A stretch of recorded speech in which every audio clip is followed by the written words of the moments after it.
এবং ଆପଣଙ୍କ ସମୟରେ ଅନେକ ସଂଘର୍ଷ ଥିଲା ଯାହାଦ୍ୱାରା ବହୁତ ସଂଘର୍ଷ କରି ଆପଣ ବର୍ତ୍ତମାନ ଏଇ ଷ୍ଟେଜ୍ରେ ପହଞ୍ଚୁଛନ୍ତି। ତ ବର୍ତ୍ତମାନ ଯଦି ଜଣେ ଗୋଟେ ଯାତ୍ରା ଯେହେତୁ ବର୍ତ୍ତମାନ ବହୁତ ଉର୍ଦ୍ଧ୍ୱରେ ଓଡ଼ିଶାରେ ବର୍ତ୍ତମାନ ଆପଣ ଫିଲ୍ମଠୁ ଯାତ୍ରା ଉର୍ଦ୍ଧ୍ୱରେ ଫିଲ୍ମର କଳାକାରମାନେ ମୁହାଁ ଆସୁଛନ୍ତି ଯାତ୍ରାକୁ ଏବଂ ମୋଟାଙ୍କର ମଧ୍ୟ ଦରମା ନେଉଛନ୍ତି ଫିଲ୍ମ ଅପେକ୍ଷା। ସେଥିପାଇଁ ଯଦି ଗୋଟେ ନବ କଳାକାର ଯେଉଁମାନେ ଅଛନ୍ତି ବର୍ତ୍ତମାନ ଗାଁ ଗାଁରେ ଡ୍ରାମା କରୁଛନ୍ତି ତାଙ୍କର ମଧ୍ୟ କଳା ପ୍ରତି ମାନେ ଚାହିଦା ଅଛି ଏବଂ ସେମାନେ ଚାହୁଁଛନ୍ତି ଆପଣଙ୍କୁ ଅନୁସରଣ କରି ଗୋଟେ ସେଇ ଲେଭେଲକୁ ପହଞ୍ଚିବା ପାଇଁ ଯାତ୍ରା ମଞ୍ଚରେ ଅଭିନୟ କରିବା ପାଇଁ ତାଙ୍କ ବର୍ତ୍ତମାନ କ'ଣ ରହିଛି ତାଙ୍କ ପାଇଁ ଫ୍ୟାସିଲିଟି ସେମାନେ ଯାତ୍ରା ମଞ୍ଚକୁ ଆସିବା ଫ୍ୟାସିଲିଟି ସେମିତି କ'ଣ ଯେତେବେଳେ ମୁଁ ଆସିଲି ଯାତ୍ରାକୁ ଯାତ୍ରାରେ ଆପଣ କହିଲେ ମିଛ ବୋଲି ଭାବେ ମୋତେ ସତ କହିଲିବା କଥା ମୁଁ ଆସିଥିଲି ବର୍ଷକୁ 25,000 ଦରମା 2001 ମସିହାରେ ମାନେ ମାସକୁ 2,500 ଟଙ୍କା ଦରମା ବା 2,000 ବି ଭାବି ପାରନ୍ତି 12 ମାସ ହେଲେ। ଏବେ ଯେଉଁମାନେ ଆସୁଛନ୍ତି ଲକ୍ଷାଧିକ ଦରମା ପାଉଛନ୍ତି ଏଟ୍ ଏ ଟାଇମ୍ 3 ଲକ୍ଷ 5 ଲକ୍ଷ ଆଉ ଯେଉଁମାନେ ଧାରାବାହିକ ବା ସିନେମାରୁ ଆସିଯାଉଛନ୍ତି ସେ ତ 10 ଲାକ୍ଷ ପ୍ଲସ୍ର ପ୍ୟାକେଜ୍ ନେଇକି ପଳା ଆହୁରି ବି ନେଇ ଆସୁଛନ୍ତି ଯେହେତୁ ତାଙ୍କର କ୍ରେଜ୍ ଅଛି ସେଥିରେ ସିରିଏଲ୍ ବା ଧାରାବାହିକରେ ବା ସିନେମାରେ କାମ କରି ନାଁ କମେଇଛନ୍ତି ତାଙ୍କୁ ବେଶୀ ଦରମା ଦିଆଯାଉଛି। ଯାତ୍ରା ଅନେକ ମାଲିକଙ୍କୁ ବି କିଛି ମାଲିକ ସବୁ ମାଲିକ ତ ନୁହନ୍ତି କିଛି ମାଲିକଙ୍କର ଦୂରଦୃଷ୍ଟି ବି ମାନେ ରହୁଛି ସେଥିପ୍ରତି ନଜର ରହୁଛି ଯେ ଗୋଟେ ଧାରାବାହିକରୁ ବା ସିନେମାରୁ ଆର୍ଟିଷ୍ଟ ଆଣିବା ଯାତ୍ରାରେ ଅଭିନୟ କଲେ ଆମର ଗୋଟେ ବେପାର ବେଶୀ ହେବ କରନ୍ତୁ ତାଙ୍କ ବିଜନେସ୍ ନେଇ ସେ ଯାହା କରୁଛନ୍ତି ଠିକ୍ କରୁଛନ୍ତି। ତ ନୂଆ ପିଲାଟେ କେମିତି ଏଣ୍ଟ୍ରି ମାରିବ ମୁଁ ଧାରାବାହିକର କହୁନି କି ସିନେମାର କହୁନି ସେମାନେ ତ ଚିହ୍ନା ଅଛନ୍ତି ତାଙ୍କୁ ତ ଡକା ହେଇ ପଳେଇ ଆସିବ। ଆମ ଭଳିଆ ସାଧାରଣ ପିଲାଟେ ଯିଏକି ପାଠଶାଠ ପଢ଼ି ବେକାର ହେଇଥିବ ଏବଂ ଯାତ୍ରା ପ୍ରତି ଆକୃଷ୍ଟ ଥିବ। ବର୍ତ୍ତମାନ ପ୍ରଥମ କଥା ହେଉଛି ଯେଉଁ ପିଲା ଯାତ୍ରାକୁ ଆସିବ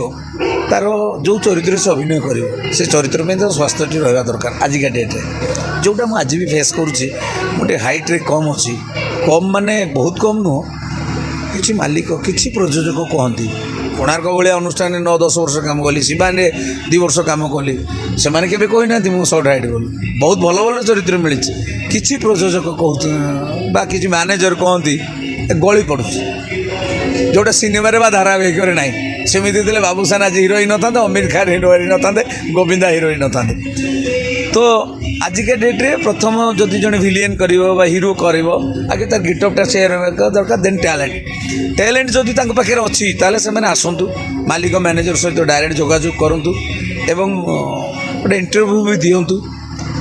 ଅଡ଼ିସନ୍ ଯେଉଁଟା କହନ୍ତି ଦିଅନ୍ତୁ ଫେସ୍ କରନ୍ତୁ ସେଇ ଲାଇନ୍ରେ ଯିବାକୁ ପଡ଼ିବ ନହେଲେ ନାହିଁ କେଉଁ କଳାକାରଙ୍କ ମାଧ୍ୟମ କରି ଚିହ୍ନା ହେବେ ନହେଲେ ନାହିଁ କେଉଁ କମିଟି ମେମ୍ବରଙ୍କର ମାଧ୍ୟମରେ କମିଟି ଯାତ୍ରା ନେଉଛନ୍ତି କେଉଁ ପୁରୁଣା ଅନୁଷ୍ଠାନ ଅଛନ୍ତି 20 ବର୍ଷ ଧରି ଯାତ୍ରା କରୁଛନ୍ତି ଯାତ୍ରା ମାଲିକମାନଙ୍କ ସହିତ ତାଙ୍କର ଚିହ୍ନା ତାଙ୍କୁ ଧରିବେ ତାଙ୍କ ଗାଁ ପିଲାଟେ ହେଇଥିଲେ ତାଙ୍କୁ ଧରିବେ ଆଜ୍ଞା ମୁଁ ଯିବାକୁ ଚାହୁଁଛି ସିଏ ତାଙ୍କୁ ପ୍ରପୋଜ୍ କରିବେ ତାହେଲେ ଯେତେବେଳେ ଆମ ଆଖଡ଼ା ଘରକୁ ତାଙ୍କୁ ଡକା ହେବ ଏବଂ ସେଇଠି ଅଡ଼ିସନ୍ ନିଆଯିବ ବାଦି ବା ଢେର ଅନୁଷ୍ଠାନ ବି ଆସୁଛି ନୂଆ କରିକି ଅଡ଼ିସନ୍ କରୁଛନ୍ତି ପିଲାଙ୍କୁ ନୂଆ ପିଲାଙ୍କୁ ନିଆହେଉଛି ଏଇ ହେଉଛି ସିଷ୍ଟମ୍ରେ ଯିବାକୁ ପଡ଼ିବ।